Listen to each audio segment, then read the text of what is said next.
Hey everybody, welcome to Hear Us Out. I am Patrick. And I'm Paul. How's it going? Pretty I should have good. clapped.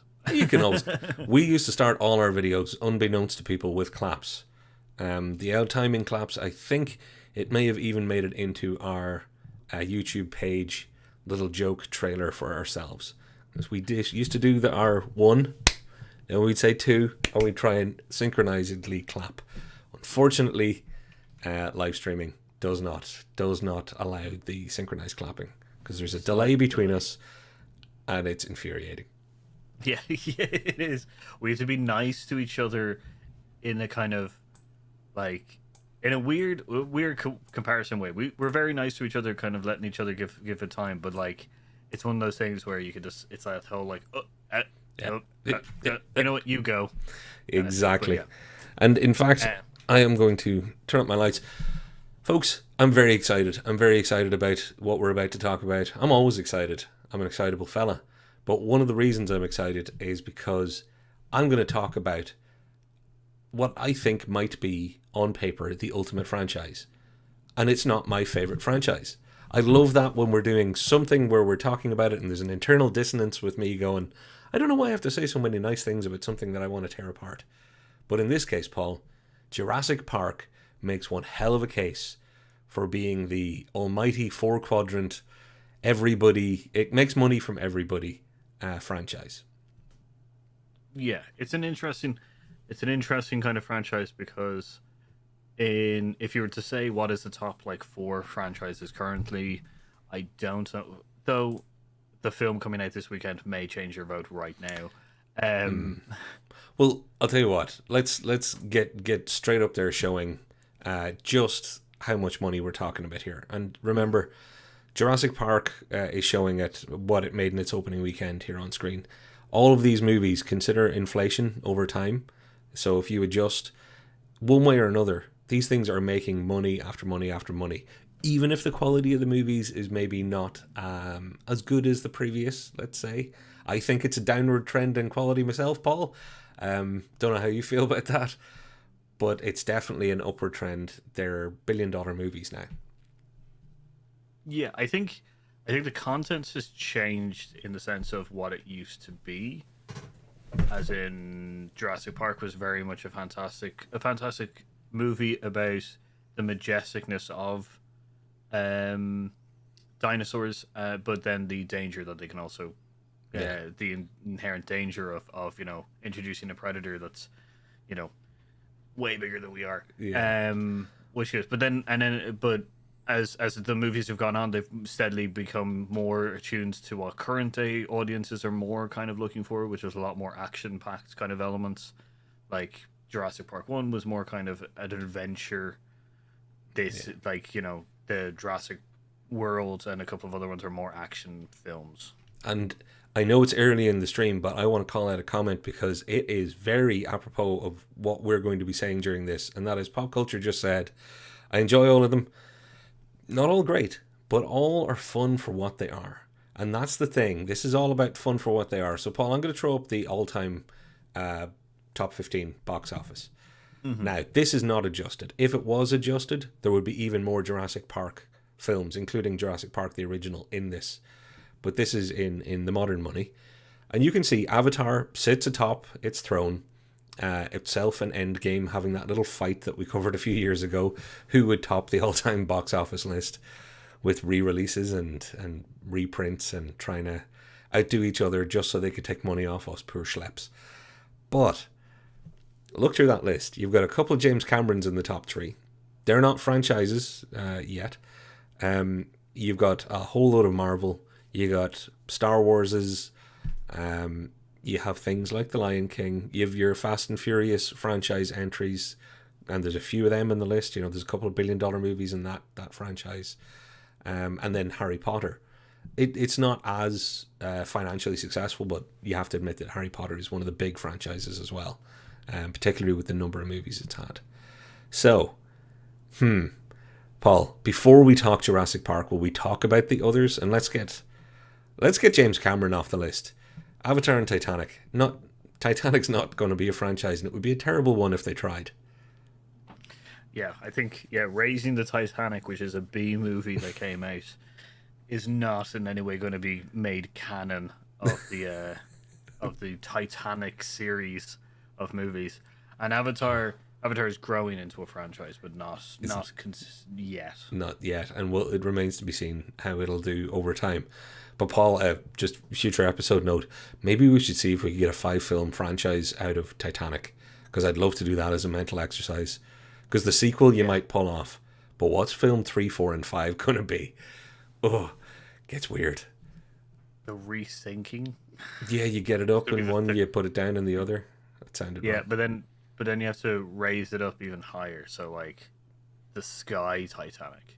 Still the Titanic. It's just made into a sky ship. Flying Titanic. Nothing will bring us down, and then they again. hit a solid cloud. Yeah, An ice cloud. Skyberg. Skyberg. TM, hear us out in case Skybergs ever exist. We now copyright them. So Jim Cameron's out. That leaves the big hitters like Star Wars. Whoops, I've had a little mental whoopsie there. Star Wars, probably when you think about it, one of the biggest franchises of all time. Oh, maybe. Kind of invented the idea of blockbuster and franchise. And lots of people are going to be shouting about, well, there was only 3 of them originally. Look, there's 9 of them now with 3 spin-off movies, plus the TV shows, plus the animated TV shows, plus the toys, people. Think of the toys. But if you also consider, because there's the 3 original films, then there's the Ewok films that also came out during that period of time as well. So like it is like just because it was a trilogy originally, but it still has essentially 2 spin-off movies from the Ewok film. So it was a franchise, not only including then the massive merchandise that also happened in the Christmas specials, so yeah, it's a massive franchise back then, even before the 6 other movies. Oh, hell yeah. And 2 spin-offs and TV shows. So. And Paul, I mentioned 4 quadrant there. I think I want to reiterate that. What 4 quadrant means in the movie business finance side, when they call a movie a 4 quadrant movie, it means it gets both male and female and people above and below, young people and older people. So it's the, up to 25s and the over 25s. And Star Wars is pretty good in that. It's from what I can see doing research, it's pretty good. But what I pulled up is it still does skew. So Star Wars as a franchise, and this is where I would say you're going to see Jurassic Park does beat it on this one criteria of being that kind of appeal to everybody. Not everybody likes sci-fi. And this does tend to, at one point it would have skewed young. Now it covers young and old very well, but that's because it's been around long enough that the people who liked it when they were kids are now watching the later ones as adults. So all they did was wait long enough to cover those 2 divides. But realistically, Star Wars, without any great argument, it's fair to say that it does skew slightly male in its fan base and its financial popularity. And that's not me saying Star Wars is for boys. That's just what the numbers are showing. Yeah, well, like I say a lot of more.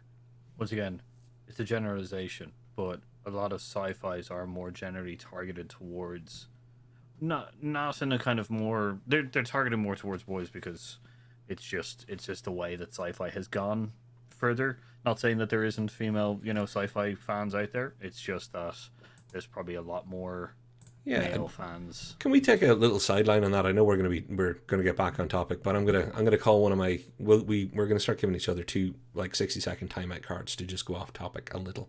But on that, I in my brain goes, but every woman that I know pretty much enjoys sci-fi. I think it's just, I know the numbers don't back it up, so I'm not representative. But anecdotally, it never feels natural for me to say it. I know it's mathematically there. I know it's statistically there, I should say. But I'm so weirded out by it because I don't see it in my real life. So maybe it's just the people I know. Well, I'm the same.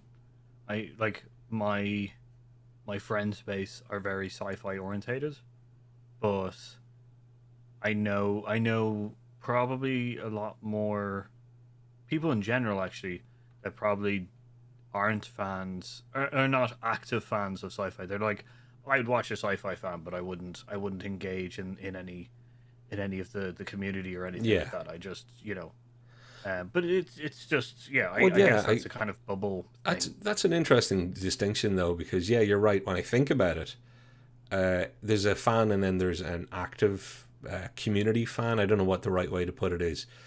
In my brain, I'm just thinking people who watch and enjoy sci-fi. And you're right. Then I know more guys that that have their hot toys and their Funko Pops and are more into it in one trapping or another, be it part of a community or part of a sticking stuff on their wall.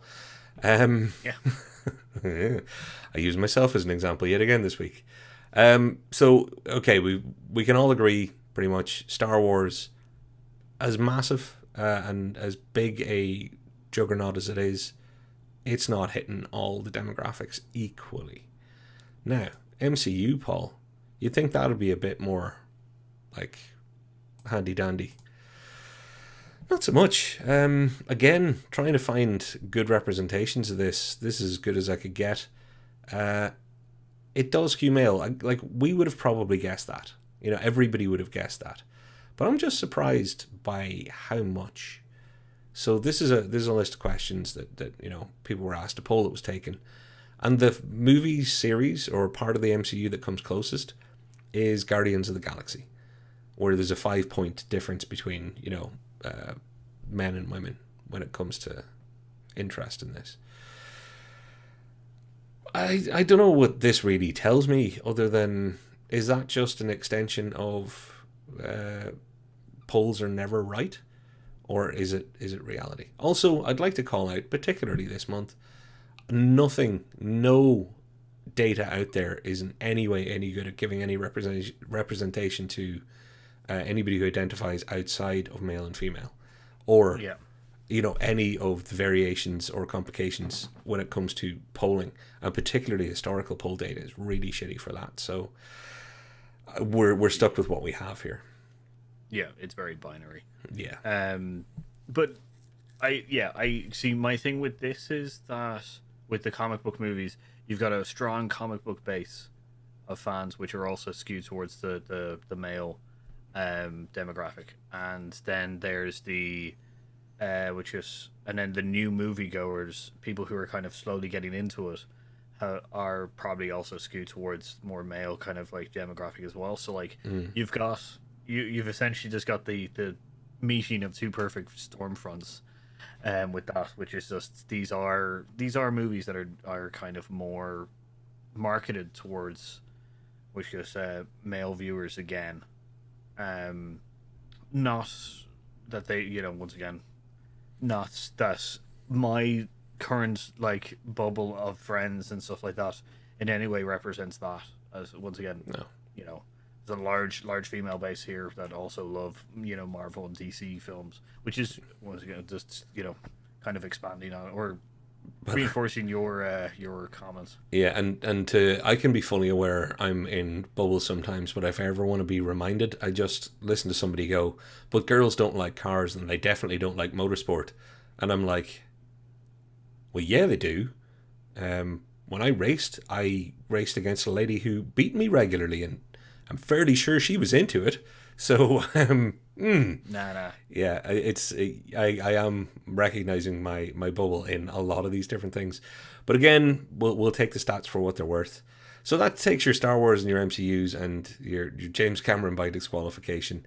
I think it's fair to say that Harry Potter, we know, skewed younger, and then older, and then it's all over the map, but it's not quite properly 4-quadrant either.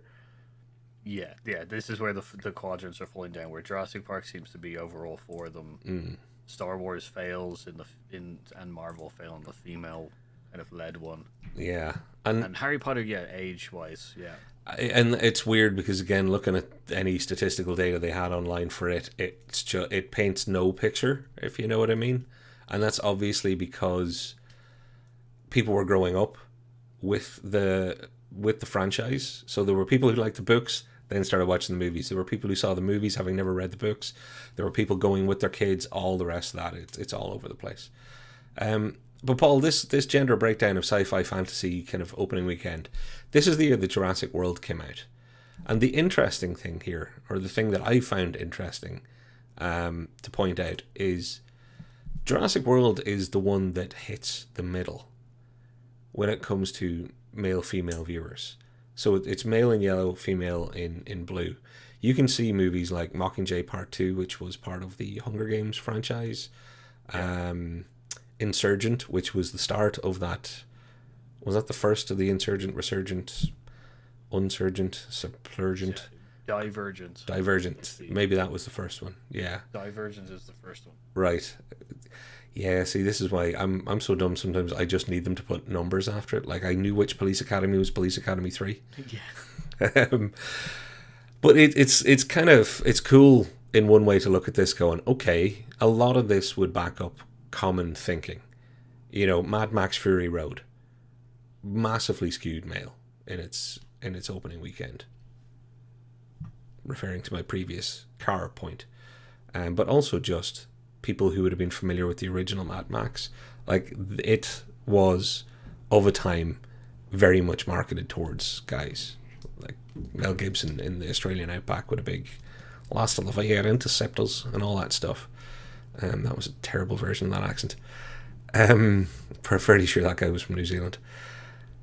And look at the rest. Like, there's nothing there other than the kids' movies, or aimed towards children movies, that come back to being close to the center.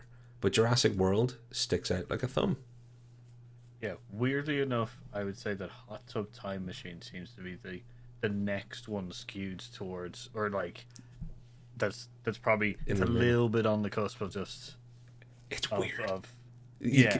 This is where I want to pull that timeout card almost again and go, can we talk about why Hot Tub Time Machine is such a... like, I don't think it's Old and Young necessarily. I don't know what its main demo hit was, but I'm surprised it was so close to 50-50 male-female. Like, Hot Tub Time Machine, how did they market that movie? Because I've seen it, and I would have assumed, don't get me wrong, I saw it, I'm not picking on this movie, but I would have assumed it would have been aimed at, you know, fraternity to soccer club, kind of, in our parlance. Maybe it just got lucky, you know. Yeah. As in, it seems to be a generic comedy, kind of, not generic, but a generalized comedy sci-fi kind of movie that, like, didn't go too much into the sci-fi weeds, so just allowed you to enjoy the movie as it was. Yeah, lighthearted comedy, I guess. Yeah. Weird date movie though. I'm just putting it out there. It would have been a weird date movie. Yeah, it would. Pixels again is also close enough as well, but not too much. And I don't understand that one because that's an Adam Sandler film. But it marketed and aimed at a much younger audience, and that's the younger you go, the better chance you have of getting a closer male-female split. Is it targeted? Because it's nothing but retro games. I know, but so that's a bit when they pushed it at the time, I think they knew how bad it was, and they were hoping kids would like pretty colors. That's true. Yeah, and it was actually. It should have been for gamers and people of our age who actually may have played Pac-Man once in their life, and Miss Pac-Man, which I played a lot more of because that was the only arcade machine in my local town that had a Pac-Man. I had to travel like 50 miles to play actual regular old Pac-Man. So yeah, tough childhood, Paul. Tough childhood. It started GoFundMe for me. Then that's all the messing around. Let's get ourselves to the fun of Jurassic Park. But just before we do you want to check some comments? Yeah. So there's one here that I actually want to skip a couple of. So a lot of people seem to throw in their ideas for crossovers for our Titanic-esque world kind of franchise, which I very much like. There's going to be an episode now. Between Ghostbusters. We'd have to make maybe the fourth film the Ghostbusters one. Which goes.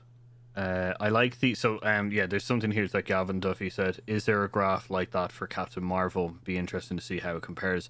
I know that list of Marvel films is more towards the franchises, or like the sub franchises kind of lists as well. Yeah, but it would be interesting to see if a female led. I would be interested in Black Widow as well. If the two, yeah, actually, combination of also the Hawkeye TV show as well. To see how those three skew up, because there's a lot of good, strong female characters in Hawkeye. Oh, there's a whole separate discussion to be had about where and what Marvel, just the MCU, with how popular it is, where it's having its successes and failures.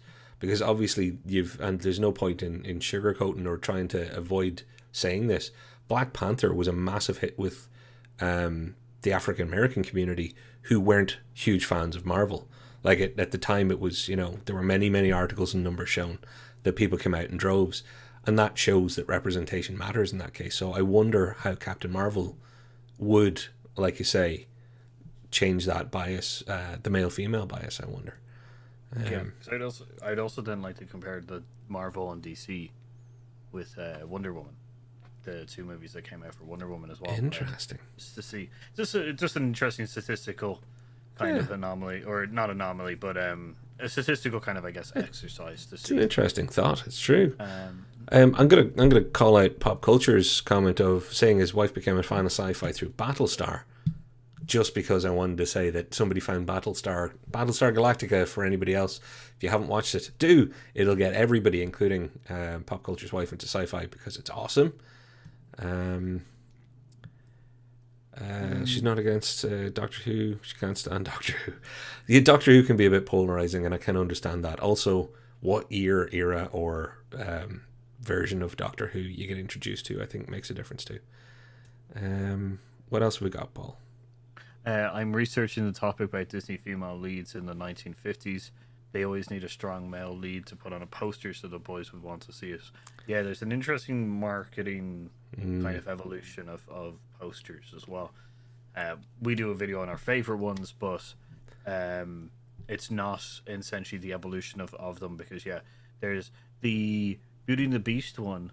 There was a strongly viewed romantic one, which was both of them dancing with the Rose in the glass thing, kind of in the background, and then there's another one which is I guess more looking modern, which is the pyramid thing, which is the biggest person or thing was the Beast. Oh, I know what you mean. Yeah, one of those multi-character posters. Yeah, which was two of the main two main posters that went for the Beauty and the Beast one, and obviously the one with them dancing in the moonlight with a rose behind them was targeted more towards the romantics. Yeah. And the bestial one was more kind of trying to get people in. Well, they can get both sides of me because I'm a romantic beast. Heard it here first, folks. So Paul, Jurassic Park. What can we say? Well, I'd like to call out the reason I think, I have all sorts of issues with Jurassic Park, particularly its decline in quality. But what makes it appeal to everybody? Your Honor, my first motion is to say that it's because the first film was so good, and was so good at simply explaining the idea of, here's how dinosaurs came back. Here's how we got dinosaurs back. Everybody was going to go and see dinosaur movies, but if you just did another 3000 BC and had dinosaurs or whatever it might be, if you did another back in time dinosaur thing, or if you just magicked them out, I don't think you would get a franchise out of it. The first film, particularly that wonderful, trapped in amber mosquito, whipping out a bit of DNA. DNA's all the rage, and Mr. DNA explaining it so well, showing while telling in the movie, and having, wonderful Dickie Attenborough's kind of spared no expense island of dinosaurs. It was the perfect way to get everybody comfortable with the, no, I can believe that. I can believe that dinosaurs are running around now. Yeah. The explanation wasn't dumbed down, but it also wasn't so far fetched that you had to check. It was literally just DNA during this period of time is a big kind of topic to talk about. So it's dino DNA. Which is that they kind of mixed it. They mixed in with amphibious frogs, kind of DNA, which just made it. Which is it's just a great explanation. which could, so yeah, it made it believable, understandable, and not in any way kind of like overly sci-fi would be Yeah. the best way. Everybody was into DNA, as you said, so You're already on to my second poll there. Jurassic Park made everybody watch sci-fi without ever realizing they were watching sci-fi. Oh, daylight robbery! It was wonderful. Pulled off. It's pickpocketing of the highest order. They just went and sorry, distracting phone there. Go away. You're supposed to be off. They just went for it. They were like, "Yep, we can actually make a sci-fi movie that nobody is ever going to refer to as sci-fi unless they're sci-fi fans. Everybody else is like, it's a dinosaur movie. Jurassic Park, the dinosaur film. it is perfect. Yeah, it is perfect that they've just secretly and covertly were just like, let's make a dinosaur movie, and just keep referring this to as a dinosaur movie, and never breaking that ever again, and not explaining the because it's classed as an adventure sci-fi. Mm. Like, so they lend so much on the adventure part that they were just like, so people were just like, hey, what's that sci-fi symbol? Nah, forget about that, look at the adventure, Yeah. you If know somebody ever you says to know me I hate Spielberg. sci-fi, I'm like, okay, well, do you like Jurassic Park? Yeah. Strike one. Do you like Back to the Future? Yeah. Strike two. I'm going to ask you a third, and you know it's going to be a third strike. Trust me, you probably like sci fi. What you mean is you can't stand spaceships or lasers or something, whatever they think sci fi might be, which is fair enough. Yeah, because you can also do the same thing for Indiana Jones, not for sci-fi but for fantasy as well. Yeah. So that was a little bit more kind of, I guess. Yeah. It's heavy on the adventure. Heavy on Hmm. the adventure. But But yeah, it's, once so again, yeah. it's a nice hidden covert kind of way of getting a film that's obviously kind of more fantastical, you know. And Jurassic Park did a great job of throwing up exactly what people needed. They needed a strong cast, which they got, of interesting characters, which they got. So you couldn't just have made this dinosaur spectacular. Jurassic Park wouldn't have worked if it was just, wow, look at the CGI or the practical dinosaurs. Now they are the ones that sell it. Don't get me wrong; they're absolutely amazing. And I think to this day, people who say they knew what a raptor was before Jurassic Park, I kind of go, yeah, you did when you were into dinosaurs as a kid because you knew also loads of other dinosaurs. But you would have forgotten Raptor just like you forgot all the other dinosaurs that you now can't remember if it wasn't for this film. Like they managed to make everybody before this knew Tyrannosaurus Rex, Brontosaurus, and maybe Pterodactyl, Stegosaurus, and Triceratops. They were the top. Anything that was a transformer, Yeah, I was gonna say a Dinobot. anyone who's gonna be with like which is what is his name, Lockjaw, Grimlock. Greatjaw, Grimlock. Grimlock, I can name all of the dinosaur. the Dinobots. Yeah, I just feel really bad as an adult saying that now, and I don't know why. But now, like someday I might own a Ford Raptor. Like this movie made Raptors such a thing that people name sport utility trucks after them. So like I think it was genius. The way Steven Spielberg and all the people involved made this set it up for success. The fact that it was brilliant sci-fi and nobody knew it was sci-fi, great. But the third rung of this, Paul, the reason it's the ultimate franchise is people don't necessarily get bored, let's say, of dinosaurs. It's back to pop culture's earlier comment. It's always going to be a spectacular. You're not making a dinosaur film and saying, take me very, very, very seriously.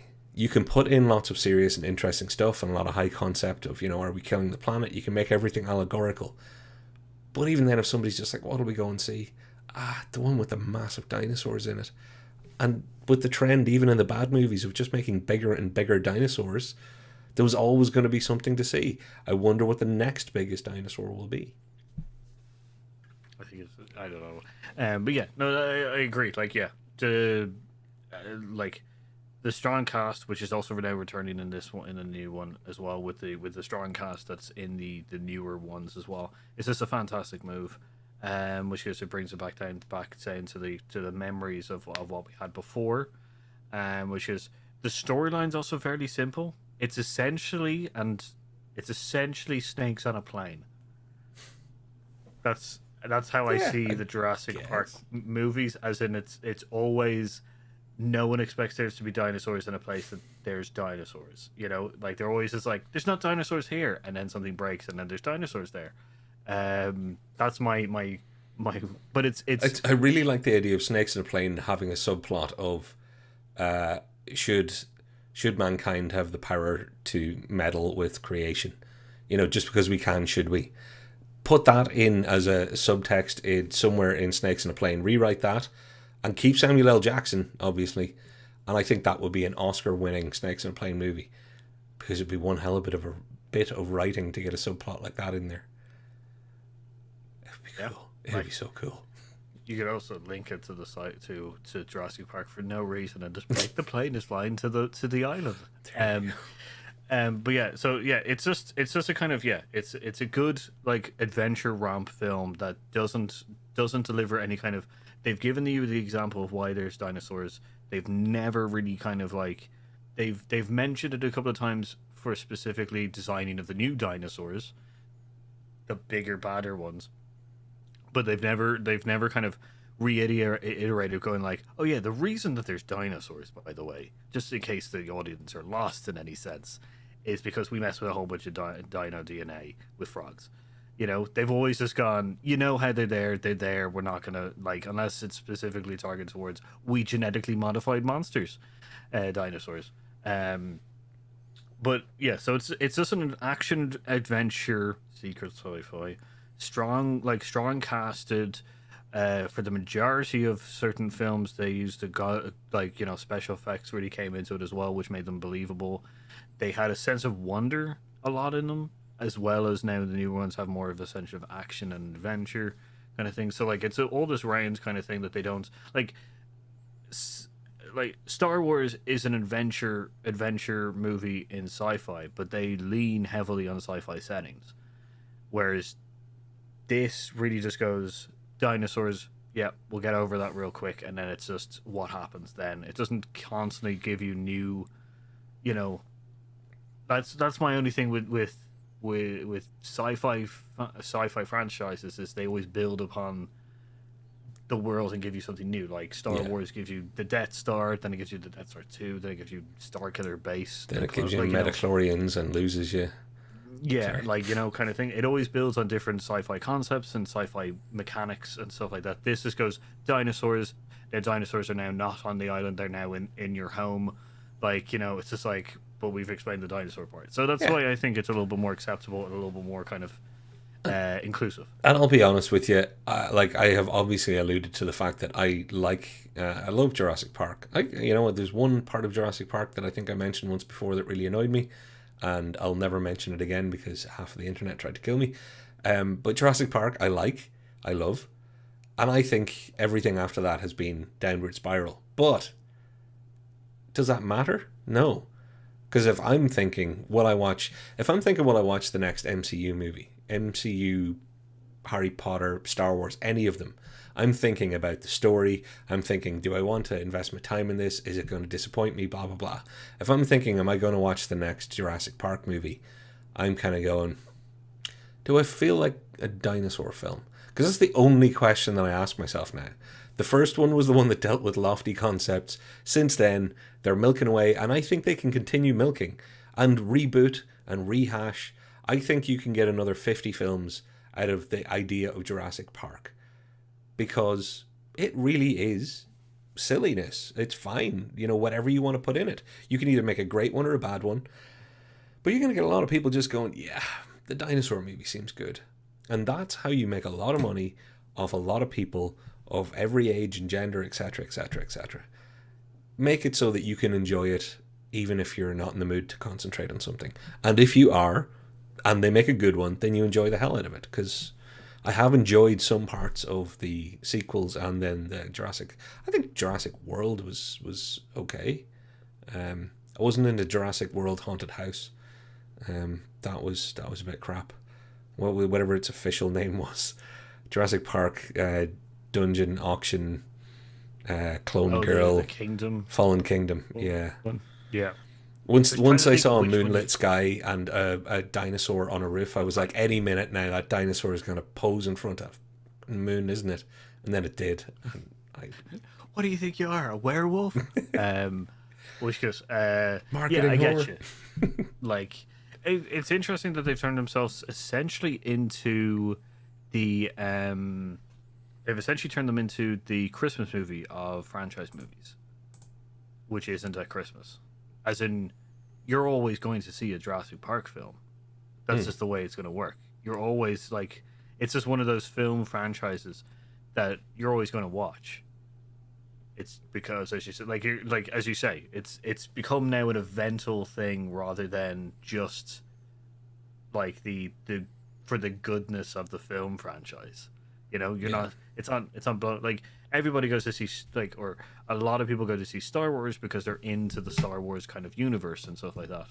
But when I think about the Jurassic franchise, it reminds me of like the Christmas film. So whenever the Christmas film comes out, I'm going to go see it. Yeah. Even if I'm not in any way interested in the topic that it currently conveys, I'm going to probably go see it because it's a Christmas movie. Exactly. The Jurassic Park movie is essentially just taking the middle ground. It's made its own little subgenre, and it's working it. And that's why, Paul, I think it might be the ultimate franchise from a financial point of view. I think it's going to keep appealing to people and keep making money. I don't think if the quality dips down low enough that they'll keep making as much money because people will just stop giving it to them. But then it'll be time to shake it all up and restart it all again. Get another bit of amber with a mosquito in it and reboot the whole thing and give people even more realistic dinosaurs. Now, we're about to hit an ad break, Paul. And I think we should come back then and do some comments and some wrap-up. How does that sound? That sounds pretty much okay with me. Cool. Then, folks, everybody needs sponsorship. We don't have any, so we sponsored ourselves. Watch this little message from us, and we'll be right back with you. Hi, I'm a regular person, just like you. I don't have dead, lifeless eyes or anything. If you're like me, you're frustrated with the trash that keeps getting served up to you by the internet. Well, do I have good news for you. I've found Hear Us Out. These two handsome, intelligent, and not at all egotistical folk talk about everything to do with the world of entertainment, covering everything from how movies are made to what TV shows you really shouldn't miss out on. I know, a service like this must cost an awful lot of money. Well, have no fear. It's all available for free on YouTube, with an extensive back catalogue and new episodes every Thursday. To take advantage of this, all you have to do is go to their channel and hit the big red subscribe button. Insider tip, hit the little bell to get notified of any new bonus content. Add some colour to your life. I know I could use it. Hear Us Out. 3D talk in a 2D world.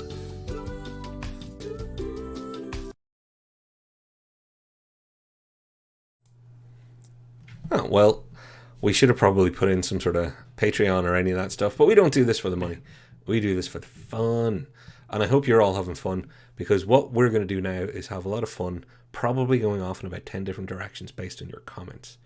Because I cheated a little bit, Paul. We had a second there, and I saw some awesome comments in here that I can't wait to get to. So we've made a pretty good case. I wonder if anybody here is going to say that we haven't made a good case and that there is another franchise that can appeal to everybody. Because if anybody suggests Fast and the Furious, I'll stop that argument pretty quickly. I've been to see pretty much all of I think I've seen all of the Fast and the Furious movies in the cinema. I think it's the only time I've ever been in a cinema that was only dudes below the age of like 50. I'd say there wasn't one person that broke that trend for like at least 4 of those movies.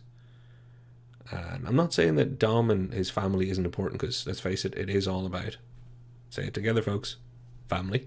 But yeah, it's not something, and particularly when you look back at just how crassly misogynistic and horrible the first bunch of movies were, and the later ones aren't a whole lot better in that respect. So yeah, I think there's a few franchises that maybe stand a chance, and I think one of them's going to come up in a moment. So Paul, Where were we in the comments? Um, we got Tomorrowland. Tomorrowland is such a fun movie, which I wish more people liked. Oh, I commented back saying I like it. it was on the list for that. That comment relates to the list of films that came out the same year as Jurassic World. Michael Crichton wrote both Jurassic Park and Westworld. That's my theory of how it's your weird theory of how Jurassic World is so weird. Okay, I get where you're coming from actually, and that's Nick Rains. Practical effects hold up forever. I just spotted your other comment because of your icon. Yeah, I'd like a T-shirt that says that, and I'd like to walk around movie studios just wearing that T-shirt, because it's not just that we all prefer practical effects. I think there's something to be said for practical will not age the way that digital does. And I know we've talked about how that's possibly changed now, but I think you can get away with bad practical effects and people will forgive it forever, whereas you can never get away with bad CGI. Yeah, that statement definitely true. Yeah, bad practical effects are a lot more excusable, but kind of thing. But like, I think people do forget that Jurassic Park is a combination of the 2. Mm-hmm. That's a big thing. Like, there is a lot of practical effects, but it is hidden behind a lot of like graphical Oh effects, yeah, which is I would state more that the combination of the 2 makes it stand up more, kind of thing. And you know me, I am a big like practical effects person, so like that for feels sure. a little sacrilegious for me, but it is true. If you combine them really really well, then because if you look at Jurassic Park and watch the scene where they go into the raptors should go into the kitchen, that's all CGI and they do not look good, but the rest of the stuff looks Yeah. brilliant. You know. And I'll be honest with you, there's a whole load of nerdery around the computer software and hardware that was pretty much invented for Jurassic Park. And if anybody uses any of the Adobe suite right now, you can thank Jurassic Park for some of that, because some of that was developed specifically at that time to make dinosaurs walk around. What else have we got here? I just on the special effects. Phil Tippett just released a film called Mad God, and he is the one who helped build the light Star Wars and Spielberg's like visual effects kind of place. He's Oh, like Industrial Light and Magic. Yeah, yeah, he's one of the like and LucasArts he is one of the like grandfathers of practical effects and sci-fi practical effects and CGI melding together. He did the AT-AT walk cycles and stuff like that in the original Star Wars. So he's we have him to thank for how good the special effects are. yeah. And actually, the conversation about special effects continues in the comments with Pop Culture talking about they hold up when it's done right. And again, I think the blend is coming up here. And Gavin points out Lord of the Rings is a good example of combining both as well. And Gavin, I'm going to read your next comment. It's good to hear from you, dude. It's brilliant to hear from you. They lost me when the Raptors became tame. They should always be the bad guys. For me, I was lost before that, but there's something not so much about raptors being tame. It was just the hokey way of, look, we can train dinosaurs, and it was real. Yeah, the penalty of it going wrong is so much worse than, like, I know some dogs that'll really mess you up, but nothing's kind of in that league. So if you're going to be training dinosaurs, you wouldn't have picked raptors. You just wouldn't. At no point did any kid run past. Like some rich kids now have, pet pigs and all that kind of stuff. There was nobody riding around in the back of a pet triceratops or something, or having some little dinosaur scutter over as their friend. Look, we're training dinosaurs now. And it was straight to, check it out.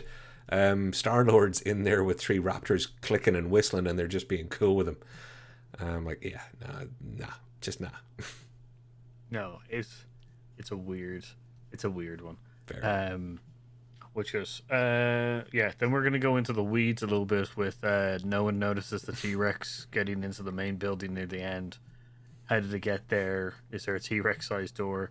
Look, they built a massive gate, which has it has no actual practical effect, like practical use, since it's horribly wooden. Like, you can see it open and it's just like, this is fake wood kind of thing. So they definitely probably put in a Jurassic, or like, because how did they get the T-Rex bones in there?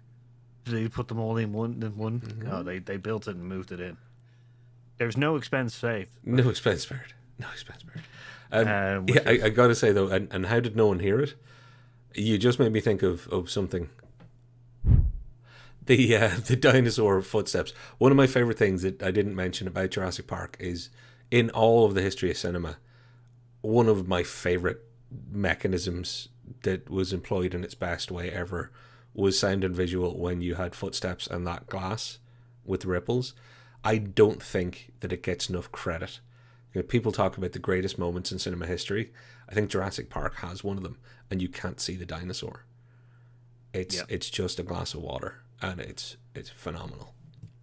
such a simple visual effect to scare the hell out of you. Scare the dino poop out of you. Nick, if we start talking about more into the weeds, which is the T-Rex steps off out of his cage on level ground and have a car flip over that. Yep. Look, You know what? you gotta give it to magic dinosaurs. Yeah. Well,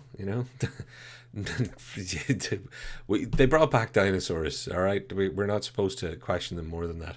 But fair play, Nick. Happy to have you here commenting. And Cav Pop Culture and Brew, thank you also. Terraforming Rex, fast series still making money, and let's be honest, that's a dip in quality. I would even say, as probably the biggest car nerd in the room, was it ever that much quality, even at its highest point? And don't get me wrong, I did see Fast 5 and Fast and Furious 4, and I do recognise that, as far as heist films go, not bad, etc., etc. But we're talking Jurassic Park. My problem is the quality bar was set so high at the start, whereas I feel like I'd be punching a kid who already has a limp if I picked too hard on the quality of Fast and Furious movies. Well, my thing with Fast and Furious is they've gone the opposite way. They've embraced the quality change, and kind of it's now slightly part of their gimmick. As in they do more and more ridiculous, unbelievable things, kind of thing. That's just they're part of their bit, which I think they've embraced well. Whereas Jurassic Park can't embrace that because it doesn't make sense for it. And they have very much embraced the fact that Tyrese will never be an actor, but yet they're like, the character works for him. Sorry, Tyrese, picking on you. And I'm not actually that sorry, but I hope I don't want to hurt anybody's feelings. Nobody send this to him. Let's see, where were we? Bruce says that ad is definitely going to be better than the new Jurassic Park movie. Okay, well, the Tyrannosaurus-sized elephant in the room is that, by all accounts, and I haven't seen it yet, Paul, I don't think you've seen the new Jurassic Park yet, by all accounts it's a bit rubbish, is what I'm hearing on the grapevine. I have not read any full reviews, but I'm getting a sense there might not be a brilliant movie in store when we do watch it.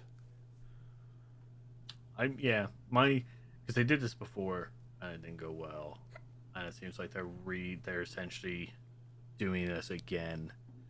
Because if anyone remembers, the third film of the original series, Lost World, had dinosaurs in which goes San Francisco or LA, either San one. Francisco.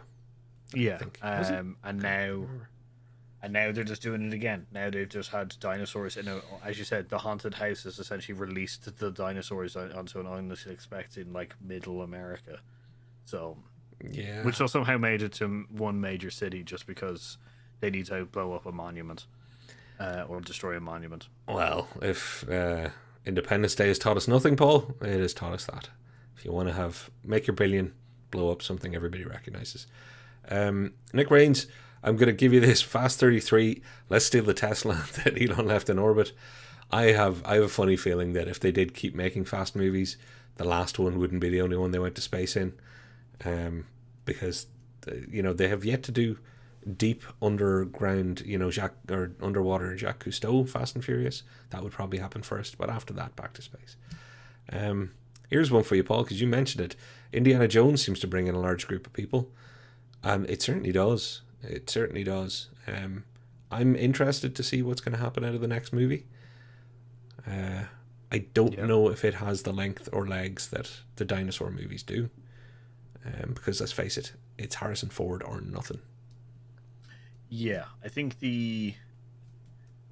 where they've built the franchise for Jurassic Park on essentially the dinosaurs, they've built a franchise around a single character, which has made it a little bit more difficult. Because the second that gets soft launched, which they've already tried to do, the second that it gets properly tried to soft launch, I think the franchise will probably die pretty quickly. It's not one of those ones that you can mess with in a fairly you can't recast Indiana Jones as anyone else. I know a lot of people were just like Shia LaBeouf could be the takeover of the thing, or Tom Holland. But if anything, Uncharted has taught us not a strong action adventure person. And I think there's more script than anything else, I think, but it's ruined some kind of things. Yeah. I know I'm going off on a tangent. No, but I agree with you, and I feel that Shia LaBeouf at the time could have been great. Had there been a better fourth film, I could have seen Indiana Jones taking off as a franchise with a new lead. But the way they tried to do it was just awful, and they've kind of just, the way sometimes when you break something you just don't get to go back. Well, in this case, they broke it at a point where they didn't have enough time in Harrison Ford's life to fix it. Because if this next movie gets the franchise back on track, there's not going to be another one for him to have another handoff attempt.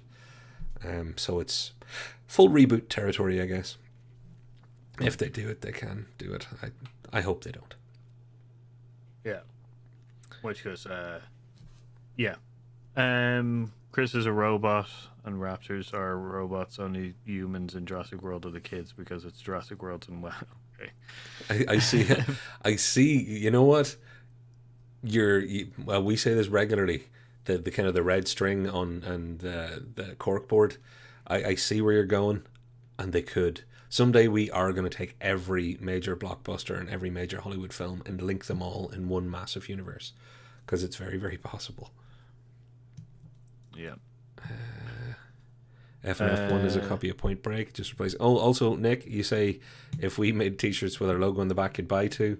We'll look into it. We'd have to make two for ourselves, actually, at this stage. Go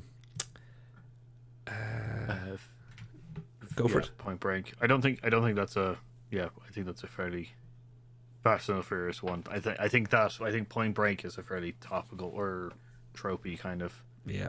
Just nice that has Keanu Reeves in it, and then the other one. Who's the other one? The newer one? In the new Point Break, the remake. Yeah. I didn't watch the remake of Point Break because I like the original film, so I just avoided it. My son and I are excited for the new one. He loves blue, and he's 11, so it's just perfect for him. Yeah, that's cool. That's the thing. That is cool. It is more plugged towards us. And again, Jurassic Park, every part of the demographic spectrum. It's got it for you. And the toys. Don't forget the merchandising. And again, merchandising for all ages. Because do not be under any illusions.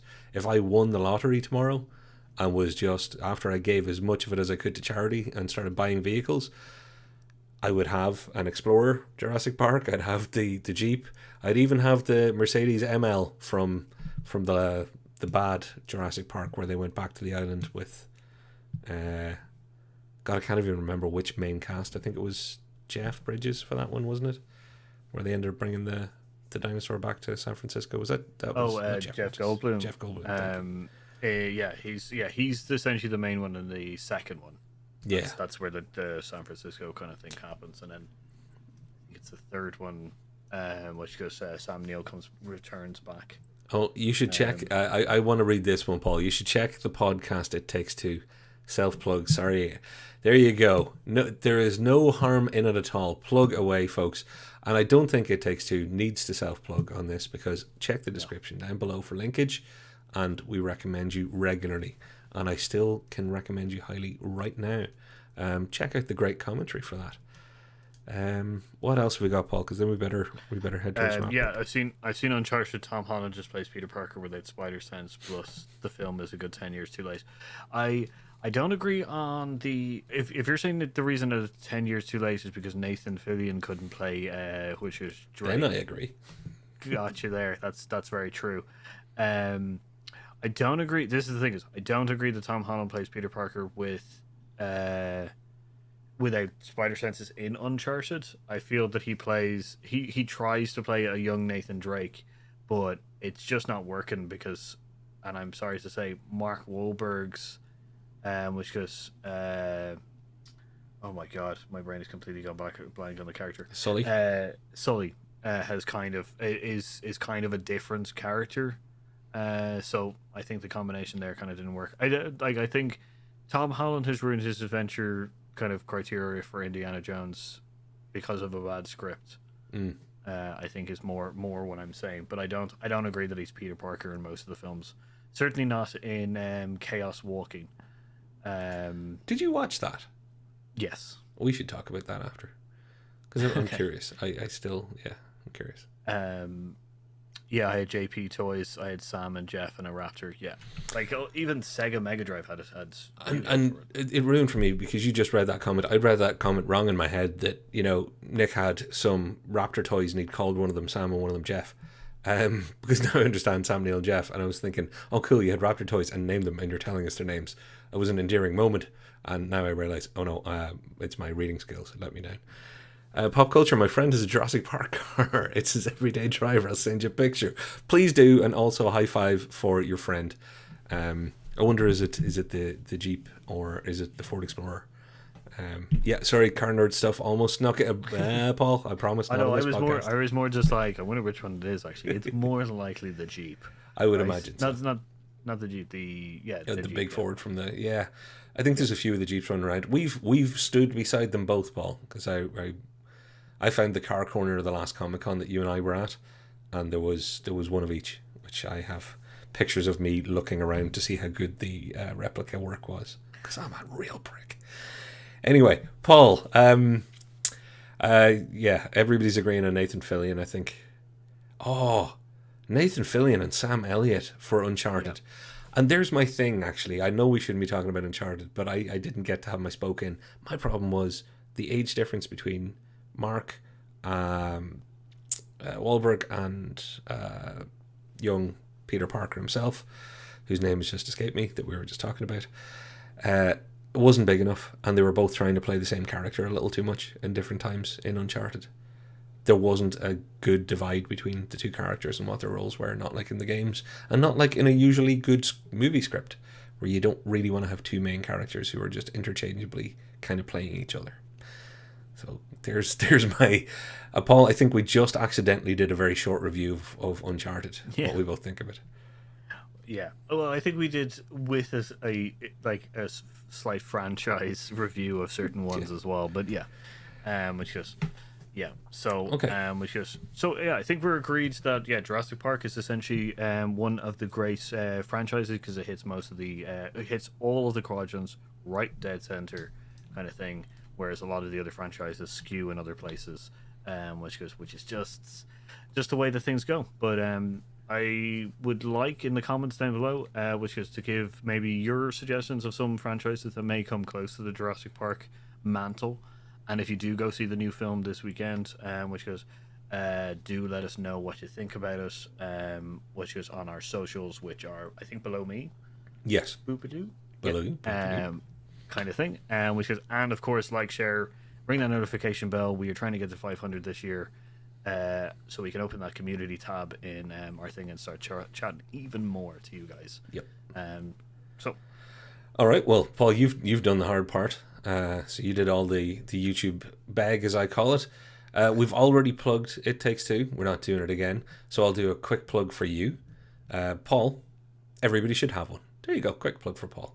I can heartily recommend him. But also, if you want a bit more Paul in your life, then you can go to his house, and I will give you the address in the description down below. Or you can head over to real scared. Homebrew Quest, where if you're into D&D or not, you can watch a bunch of creative people have a lot of fun.